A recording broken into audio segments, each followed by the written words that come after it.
Hey everyone. Well, I recorded this yesterday, but obviously it's today now. It's not Saturday anymore because I wasn't taping. I had paused the recording and I never started it back. So now it's starting back. Okay, we're going to look at the algebra of functions just a little bit here, and we're going to pick up here on Tuesday. So I want you to see some of the basics though. Just like with numbers and letters, we have algebra where we can add, subtract, multiply, and divide functions. And we just want to define how that works. So if we have two functions, f and g, we would add f plus g of x as f of x plus g of x. F minus g of x is f of x minus g of x. F times g of x is f of x times g of x, and f divided by g of x is f of x divided by g of x, where g cannot be 0. You find the domain of each of these different kinds of functions by taking the intersection of the individual domains. And if you're dividing where g is in the denominator, we also have to exclude any place where g is 0. Well, let's play with these. Let's play with some numbers.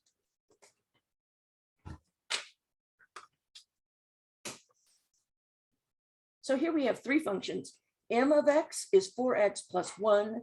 N of x is the absolute value of x minus 3.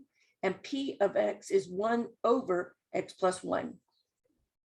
And it looks like we've got M minus N of negative 2, P plus M of 1, M times P of 2, N minus M of 5, P divided by N of 1, and M divided by N of negative 1. So what we're going to do first is evaluate each of these functions where we care. So let's see. This M minus N of negative 2, that's the same thing as M of negative 2 minus N of negative 2. So I definitely need to find M of negative 2. P plus M of 1 is P of 1 plus M of 1. So I also need to find M of 1. I'm going to list all the M's and then the N's and then the P's. Here we've got M times P of 2. Well, that's M of 2 times P of 2. So we also need M of 2. We have N times M of 5. That's N of 5 times M of 5. M of 5.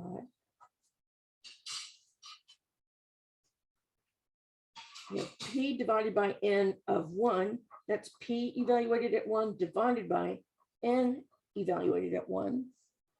And finally, we have M divided by N of negative 1. Well, that's M evaluated at negative 1 divided by N evaluated at negative 1. So we have one more M. So we've got M of negative 1. Now let's write down all of the N's. Let's see. We have N of negative 2.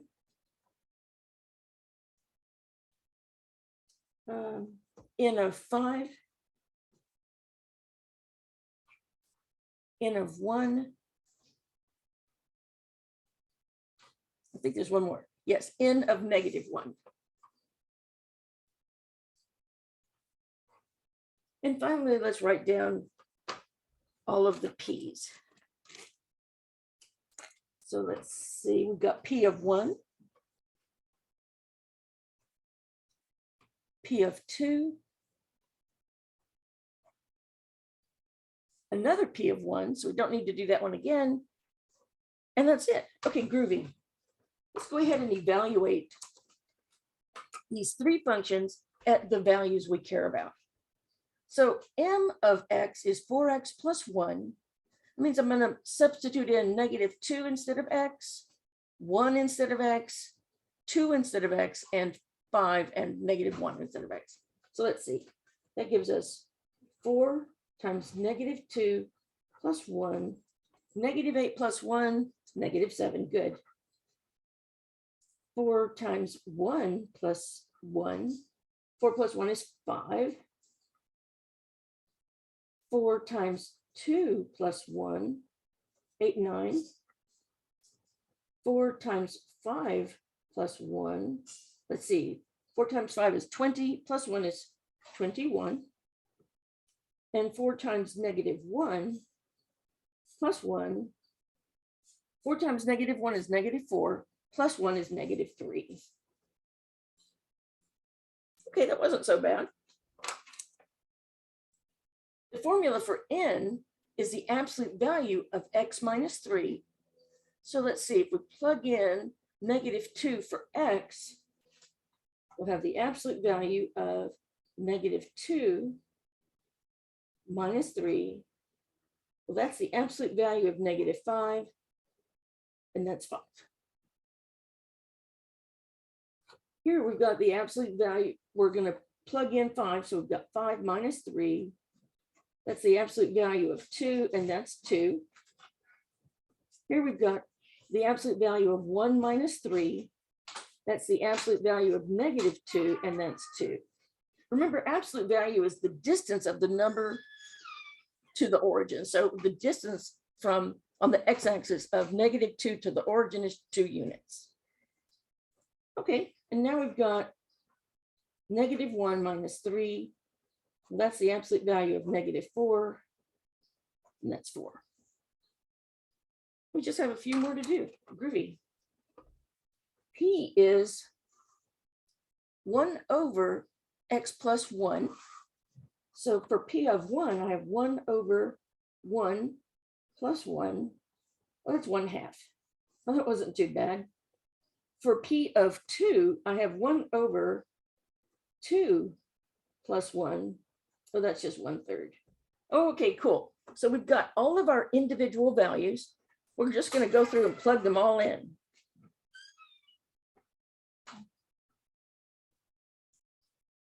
Okay, so the first question is m of -2 minus n of -2. Well, m of -2 is -7 minus n of -2 is +5. And -7 minus 5 is -12. Okay, P of 1 is 1/2.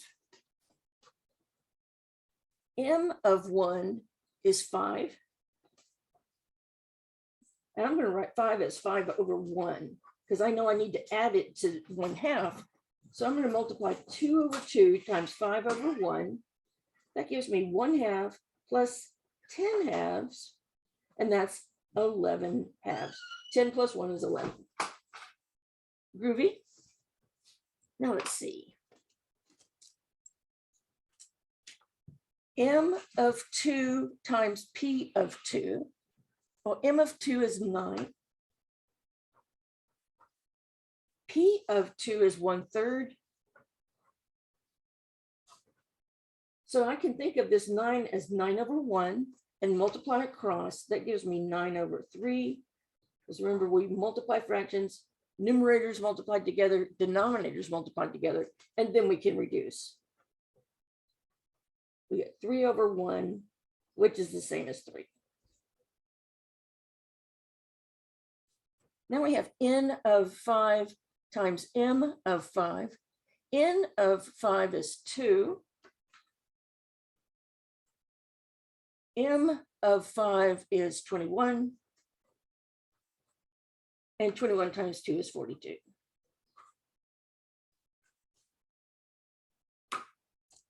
Finally, we have, oh, not finally, we have P of 1 divided by n of 1. P of 1 is 1/2.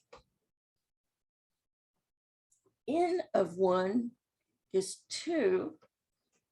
I'm going to write it as 2 over 1.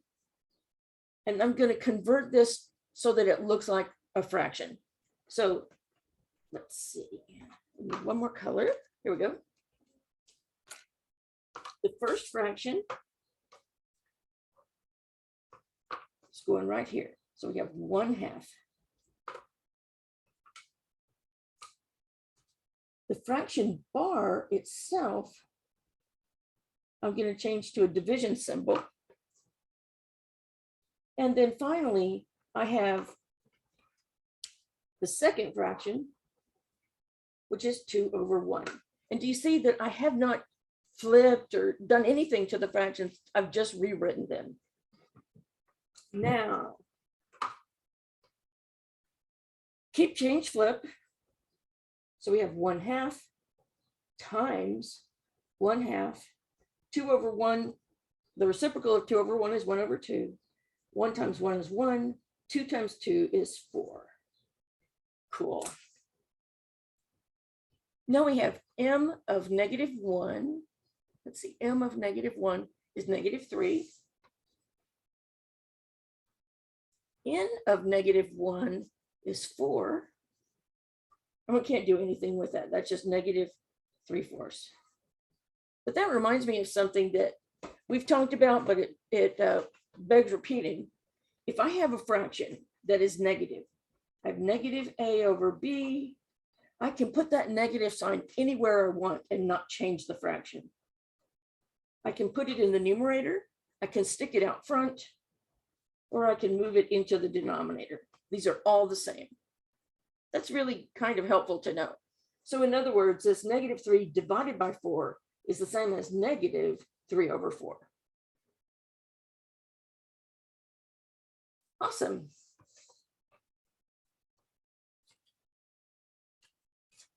But wait, there's always more. So now we've got two functions. We've got this graph for f and this other graph, the blue graph for g. And we want to find various different things. So let's see, the first one is f of 1 plus g of 1. So I'm going to see when I go to x equals 1, here it is, f has the value 2. When I go to the x value 1, g has the value -3. And 2 minus 3 is -1. Now let's do g minus f of 4. Well, that's just g of 4 minus f of 4. Let's see what g of 4 is. G is the blue graph. So here's x equals 4, trace down. I'm guessing that that's -3/2.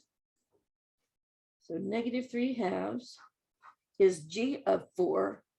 It looks like f of 4 is 0, so -0. And that's kind of nice. We don't have to get a common denominator or anything. We just get -3/2. Now we need f times g of 2. Pardon me, f times g of 2. Let's see, at x equals 2, g of x is -3. And f of x is +2. -3 times 2 is -6.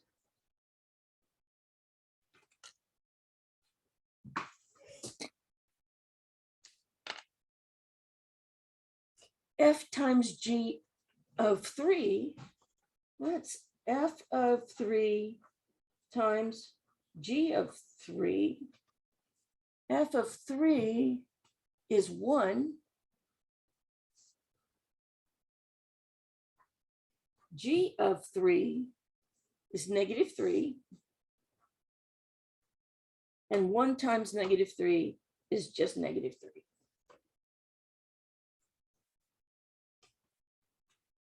G divided by f of -1, that's g of -1 divided by f of -1.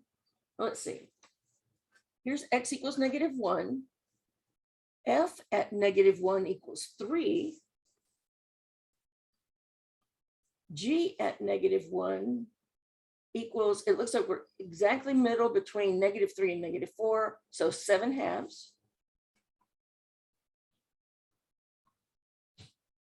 I'm going to write the 3 as 3/1 and do the same thing we did just a moment ago. I've got 7/2 divided by, instead of the fraction bar, division symbol, and then 3/1. And now keep change flip, we get 7/2 times 1/3, and multiplying 7 times 1 is 7, 2 times 3 is 6. These next ones are actually the most important in this whole assignment because we're plugging one function into another. So the first thing that we want to do is find what f of 1 is. Let's see, here's 1. This is x equals 1. So f of 1 is 2. So g of f of 1 is g of 2. I just replaced f of 1 with 2. And now I want to see what is g when x is 2. Here's 2. And it looks like g is -3.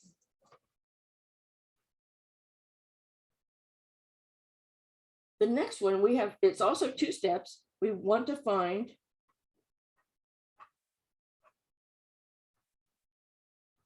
g of 4, and then we're going to substitute that number into this function. So when x is 4, g of 4 is -3/2. So we want to find f of -3/2. Okay, let's see. -3/2 is exactly middle between -2 and -1. And f, we get a value exactly in the middle between 3 and 4. So that's 7/2. Is that right? Let's see, 2, 4, 6, 7. Yes. Okay. And one more of those. We want to find f of 5. So we want to find f of 5. And then we're going to substitute that number, that answer, into g. Let's see, f of 5. F is this, I don't know what color that is, dark red, maybe. F of 5 is -1. So that means we're going to substitute -1 in for f of 5. So this is g of -1. And now let's see, when x is -1, we get that g is -7/2.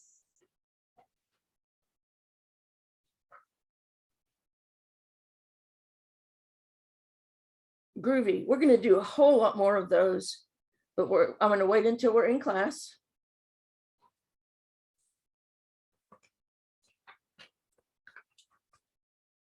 And what we're going to do first is just look at some properties of quadratic functions that we already really know. So a quadratic has 2 primary forms: the vertex form and the standard form. The standard form is the old-fashioned f of x is ax squared plus bx plus c, where a can't be 0. The vertex form is more what we've been seeing when we were graphing. And again, a can't be 0. If a was 0, we wouldn't have this entire first term.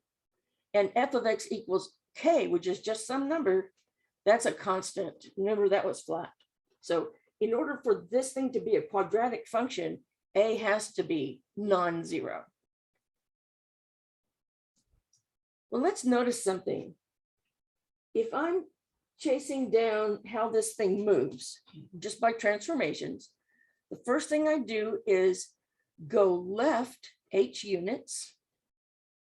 Then I multiply all of the y's by a, and then I add k to the y's. So the vertex of this quadratic function is going to be at the point h comma k. hk. And remember, anything that happens inside the function is backward. So we subtract h and add k to get to the point h comma k. The parent function for these graphs is all f of x is equal to x squared for the square function.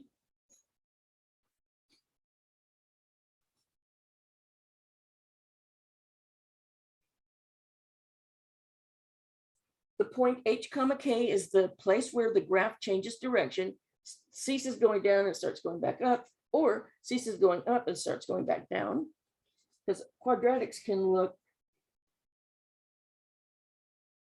like a regular U or like an upside down U. At x equals h, so at this lowest point, there's a line, oh, here it is. The graph has its minimum if a is positive or maximum if a is negative. And that minimum or maximum value is the y coordinate of the vertex, k. There's a vertical line that goes right through the vertex. And the equation of that vertical line is x equals h, where h is the x coordinate of the vertex. That line is called the axis of symmetry.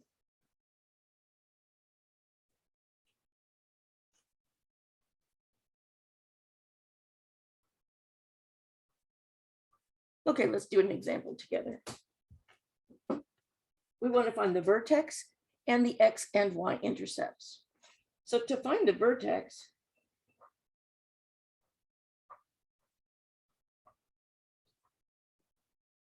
we just want to see what h and k are. And in fact, let's go ahead and label a, h, and k. A is the number out front. I know this is really not neat, but that number out front is negative, so -1. H is the number subtracted, so h is 3. K is the number added, so k is 4. That means that the vertex is at 3, 4. Since a equals -1 is less than 0, or a is negative, so since a is negative, so almost always we'll write it in this way. Since a is negative, we're going to have a maximum value and the parabola is going to open down. It'll be like, let's see, yeah, like that. Okay, so we've got this basic shape where this point at the top is h comma k.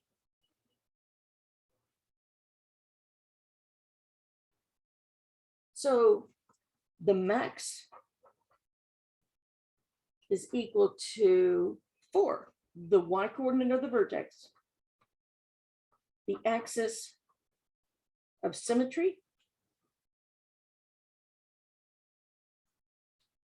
That's the equation x equals h.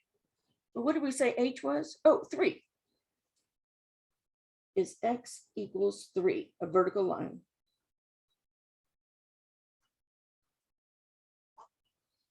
Let's go ahead and put all of that on our graph and then find the intercepts. So x equals 3, here's 3. And here's the line, x equals 3. That's our axis of symmetry. That's the line along which we can fold our graph and the left and right sides will match.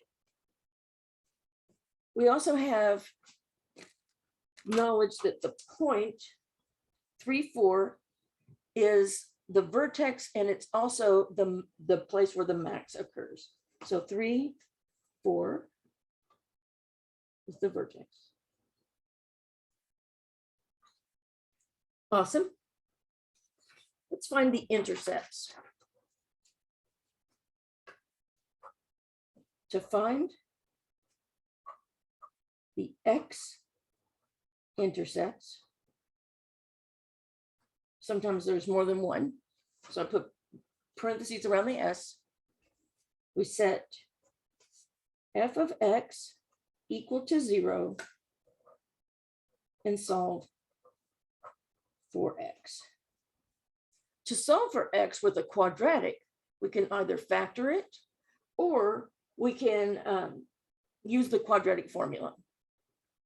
Oh, but this time, actually, we're going to solve for it. Oh, groovy. So let's go ahead and write down to find the y-intercept. There's just always one. To find the y-intercept, we set x equal to 0. Do you see how they're exactly opposite? And find f of 0. Let's go ahead and start with our original equation and find the x-intercepts. So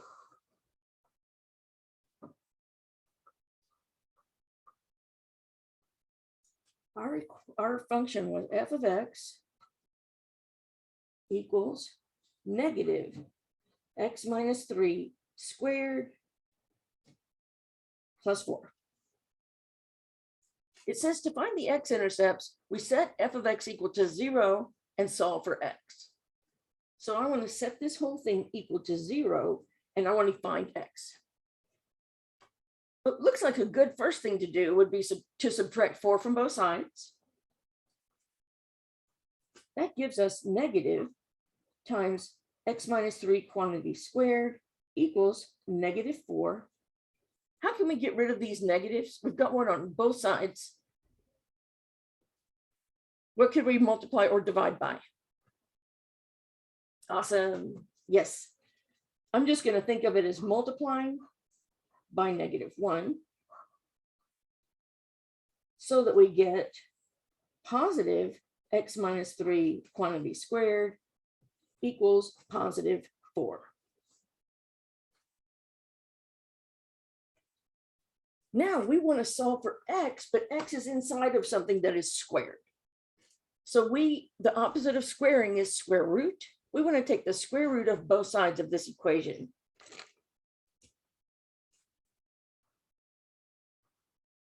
What do I have to insert if I'm taking the square root of both sides of an equation? Please text me. Text me the symbol you must insert when taking the square root of both sides of an equation.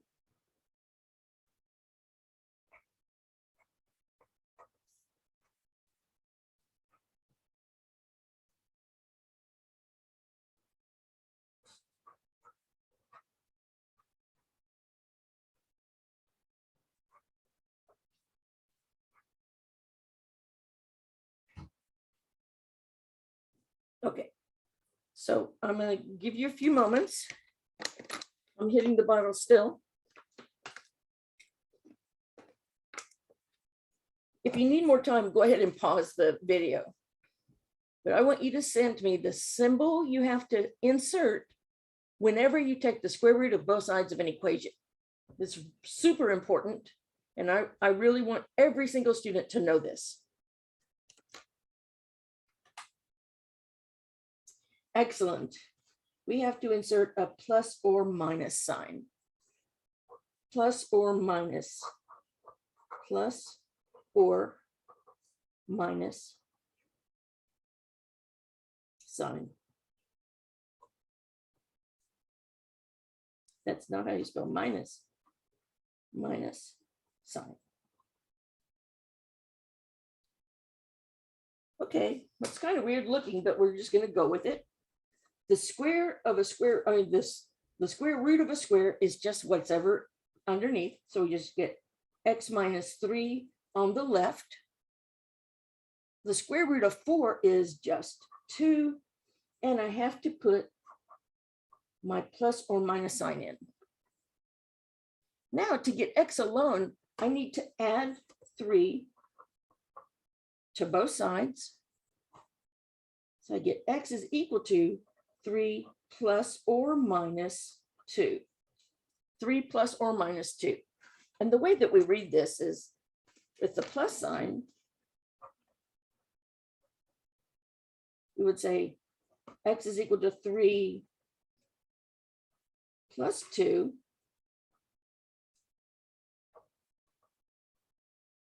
and with the minus sign,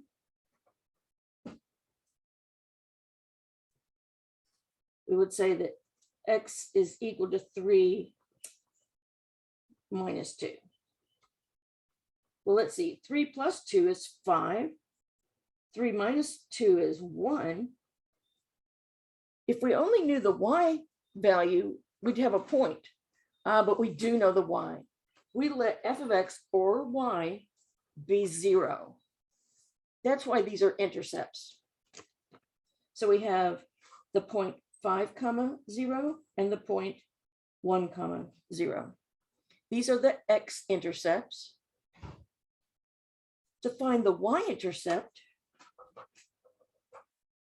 we're going to set x equals 0, which means we're going to find f of 0.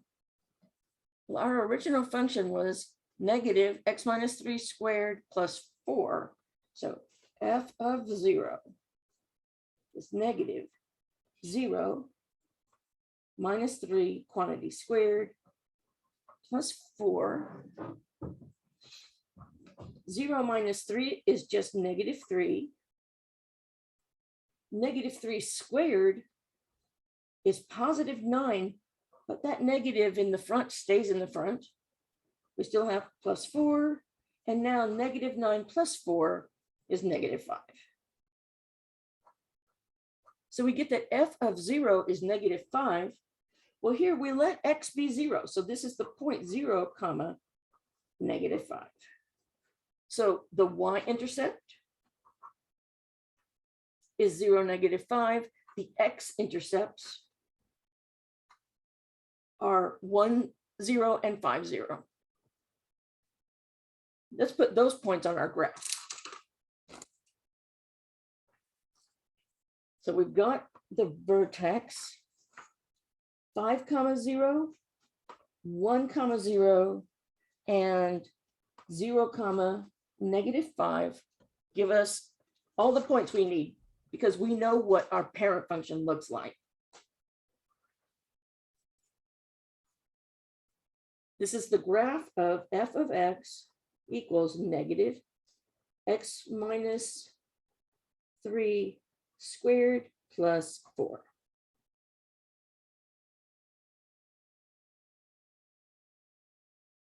Did we give all the information? Yes.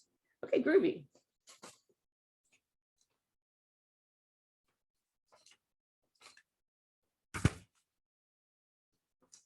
Let's do another. Okay, first let's find the vertex. What is A? What is H? And what is K?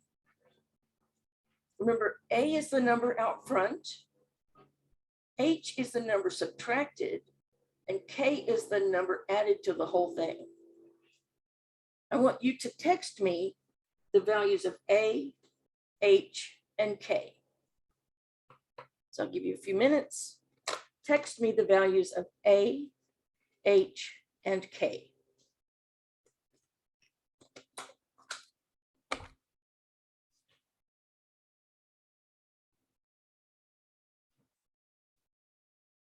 Okay, well, what number is out front here? There's no number out front, right? So A must be 1. H is the number subtracted from X, so H is positive 2. And K is the number outside, so K is negative 1. That means that the vertex is HK. Let's see, H comma K 2 comma -1. That also, we know that A is equal to 1, which is positive. Let's see, A is positive. So Y equals K, which is -1, is a minimum.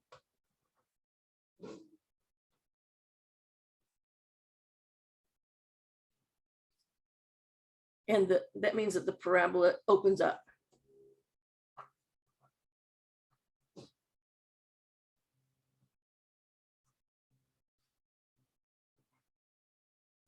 Okay, let's see, find the vertex and the X and Y intercepts. So now we're ready for the X and Y intercepts.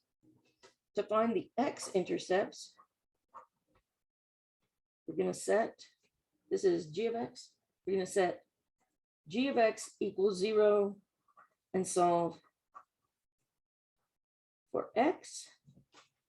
Well, let's see, that means that we've got 0 equals X minus 2 quantity squared minus 1. Just a moment, guys. Okay, so we want to solve for X. And just like on the previous problem, we want to get that X term by itself. This whole squared term we want to get alone. So I'm going to add 1 to both sides. I get 1 is equal to X minus 2 squared. If the X is inside of something that is squared, how can I get to X? What can I do to both sides that will help me get to X? Excellent. So I'm going to take the square root. Whenever we take the square root of both sides, what do we have to put in? So please text me the symbol we have to put in when we take the square root of both sides of an equation. Text me the symbol we have to put in when we take the square root of both sides of an equation. And I almost always put it in front of the number, if there's a number. Great. So I have to put a plus or a minus sign. And now we're going to evaluate. The square root of 1 is 1. The square root of X minus 2 squared is just X minus 2. And that plus or minus sign carries on down. Now I still want X and it's not alone. So I'm going to add 2 to both sides and we get 2 plus or minus 1 equals X. Well, to read that plus or minus sign, we're going to read the plus and the minus separately. So for the plus, we have 2 plus 1, that's 3. So X is 3. To do the minus sign, we're going to read 2 minus 1. 2 minus 1 is 1, and that's our X. This gives us our 2X intercepts. So, because remember, we let Y or f of X or G of X, we let Y be 0. That's our value. So we've got 3, 0, and 1, 0 for our X intercepts. Let's go ahead and graph the vertex and the X intercepts, and then we'll find the Y intercepts and we'll be done with this problem. So we have 1, 0, 3, 0, there's X and Y, and then we've got the point 2, -1 for the vertex. To find the Y-intercept,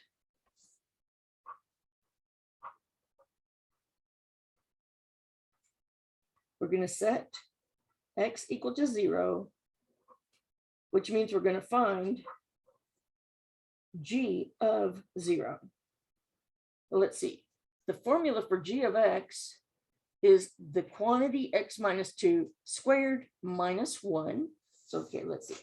The quantity X minus 2 squared minus 1, and I'm putting 0 in there. 0 minus 2 is negative 2 squared minus 1, negative 2 squared. Good. So we get positive 4 minus 1, and that's 3. Remember that we let x be 0, so this is the point 0, 3. Intercepts are points. Super important. So let's go ahead and plot the point 0, 3. And sketch our graph.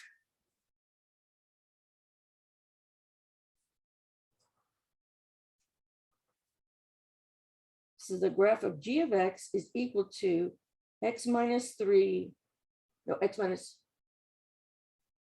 x minus 2 quantity squared minus 1. Also, we have an axis of symmetry. X equals h, and h was 2. And we have a minimum value. Because a was positive, we have a minimum. The minimum value is always k, and this time k is negative 1.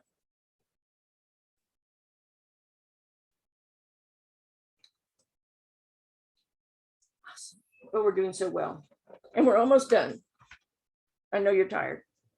Okay, we're just going to look at the standard form of a quadratic and play with it a little bit. We're not going to do quadratic formula today, and we're not going to do this vertex form today. We're just going to look at a standard form quadratic. So the number in front of x is a, the number in front of x squared is a. The number in front of b is, the number in front of x is b, and the constant is c.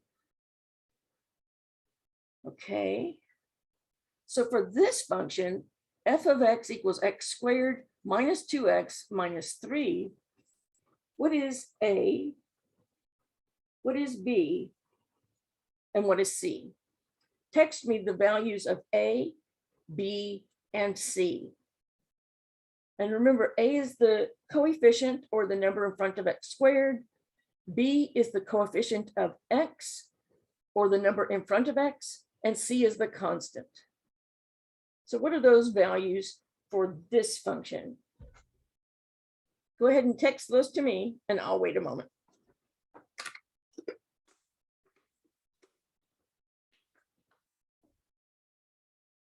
Well, there's no number in front of x squared. That's right, a is 1, b is negative 2, and c is negative 3. And I want to factor this quadratic if possible. Oh, there's something that I skipped. I apologize for that. So the zero product rule says if the product of two factors equals 0, then one of those factors must be 0. In other words, there's no way to get an answer of 0 when you're multiplying two things unless one of the things is 0. Oh, and the other thing is when a is negative, the parabola opens downward and will have a max. When a is positive, the parabola opens up and it will have a min. And just like we were saying before, to find the x-intercepts, we set f of x equals 0 and solve for x. To find the y-intercept, we set x equal to 0 and find f of 0. Okay, so let's see. I want to find the x-intercepts, so I've got 0 is equal to x squared minus 2x minus 3. We were just factoring things like this, so we know how to do it. I've got product and sum. The product is going to be c, the sum will be b, and this time c is negative 3 and b is negative 2. So I want two numbers whose product is negative 3 and whose sum is negative 2. Negative 3 is kind of nice because there's only two ways to find that product. It can either be -3 times 1 or 3 times -1. There's no other way to get -3.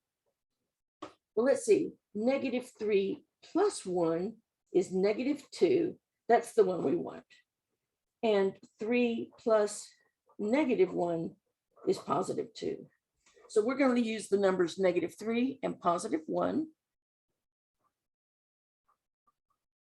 Let's see, -3 and +1.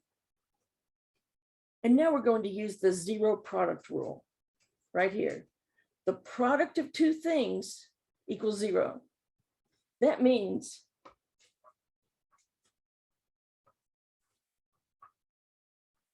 either x minus 3 equals 0 or x plus 1 equals 0. We know one of those things has to happen. And that's how we find our x-intercepts.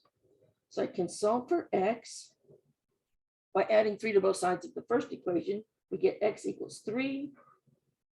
I can solve for x in the second equation by subtracting 1 from both sides, and I get x is equal to -1. That means our x-intercepts are 3, 0 and -1, 0. Let's see, 3, 0, -1, 0. Let's find the y-intercept.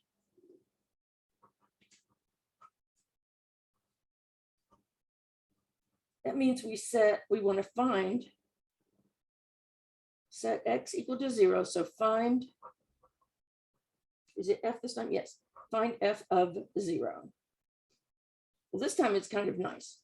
We have ax squared plus bx plus c. If I put zeros in here, am I going to have to worry about the values of a and b? That's right. No matter what a and b are, a times 0 squared is 0, and b times 0 is 0. So this is always, always, always equal to c. 3 lines always equal.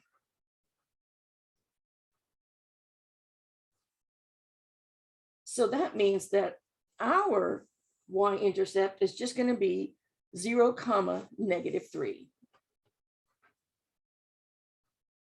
See, 0, -3.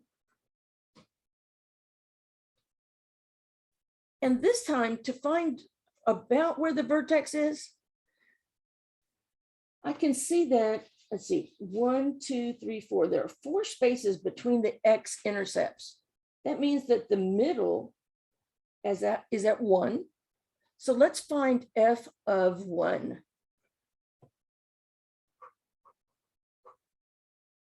And f was, let's see, x squared minus 2x minus 3.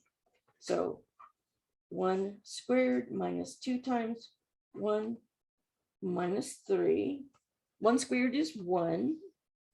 -2 times 1 is -2. And then minus 3. 1 minus 2 is -1. Still minus 3. And -1 minus 3 is -4. Oh, cool. So the vertex is at 1, -4. Yeah, in general, we're not going to do it this way. We're going to use a formula for the vertex, which we'll derive in class on Tuesday. But I wanted you to see the vertex is always, always right in between, midway between the two x-intercepts. So we get the point 1, -4.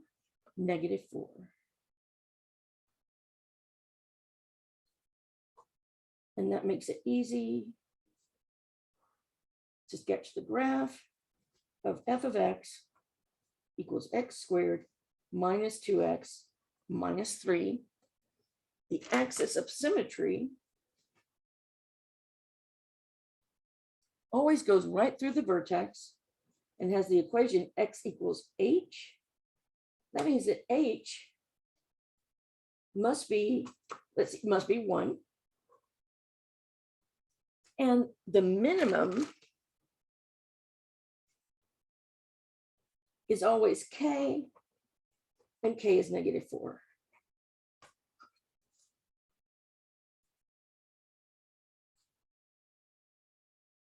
Awesome. Let's do one more of those just to practice. And then I think we all deserve a break. Okay, so we want to find whether the graph opens up or down. We're going to factor. So we're going to factor to find the x-intercepts, and we're going to find the y-intercept and sketch the graph. And we're skipping the domain and range right now, but we will give the axis of symmetry and the min or max. So what I want y'all to do for me, we have the quadratic f of x equals x squared plus 4x minus 5. And I want you to text me the values of A, B, and C. And I'm just going to wait.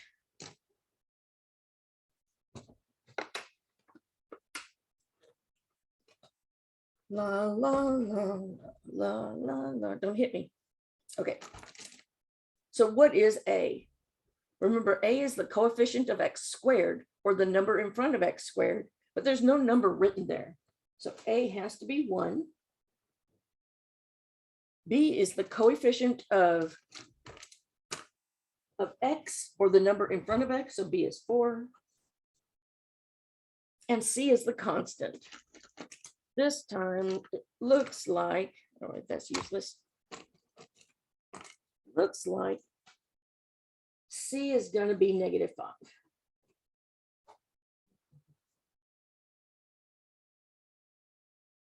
So let's factor to find the x-intercepts. We've got 0 is equal to x squared plus 4x minus 5. I have the product, which is C, and the sum, which is B. And this we only have to worry about C because A is 1. So let's fill this in. C is -5, B is +4. And just like with -3, there's only 2 ways to get a product of -5. We have 5 times -1, or we have -5 times +1. And let's add those and see which one we want. We have 5 plus -1, and that's 4. So there's the one we want. And we have -5 plus 1, that's -4. So we want to use the values 5 and -1. And I'm going to rewrite this. 0 is equal to x plus 5, x minus 1. We're going to use the 0 product rule again.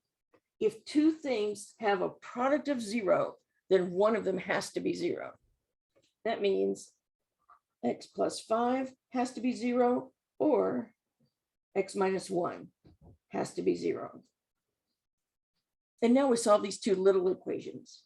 Subtract 5 from both sides, and we get x is equal to -5, or add 1 to both sides here, we get x is equal to 1. So our 2 x-intercepts are -5, 0, and 1, 0, because we let y be 0. Let's find the y-intercept. So in other words, let's find f of 0. So we've got 0 squared plus 4 times 0 minus 5. And these first 2 terms are 0. So we just get -5. So the point 0, -5 is the y-intercept. Let's go ahead and sketch or plot the y-intercept and the x-intercepts on our graph and see what we have. So -5, 0, 1, 0, and 0, -5.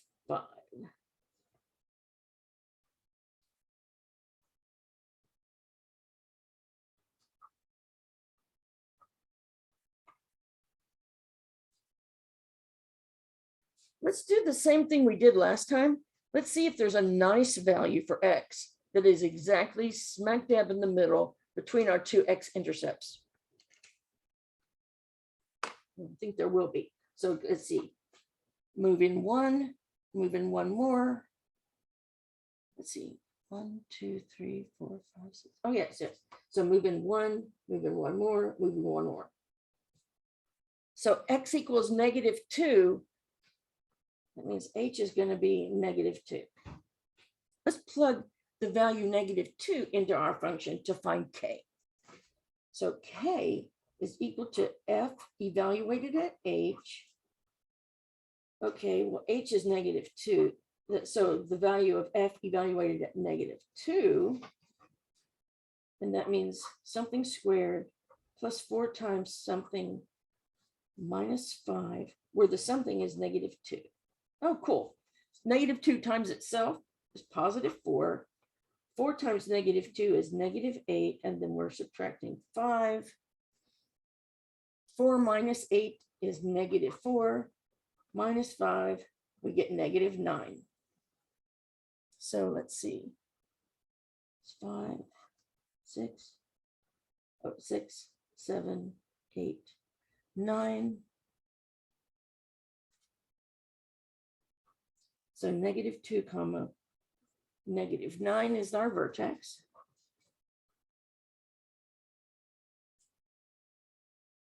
The function is going to look like.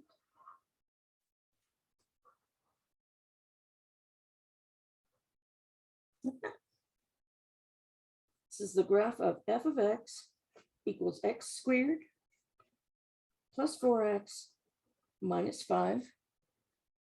We also have a minimum value because the graph opens up, and we have an axis of symmetry. Let's see, the axis of symmetry is always x equals h. Well, h is -2 this time. So the axis of symmetry is x equals -2. The minimum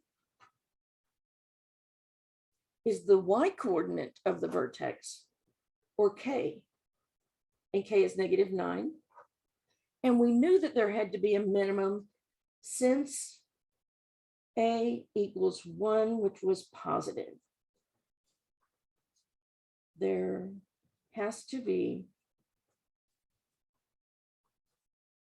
a min, and the graph opens up. We get this up shape. Okay. So if you've made it this far, text me. I'm happy to be done. To be finished. And I can't spell finish.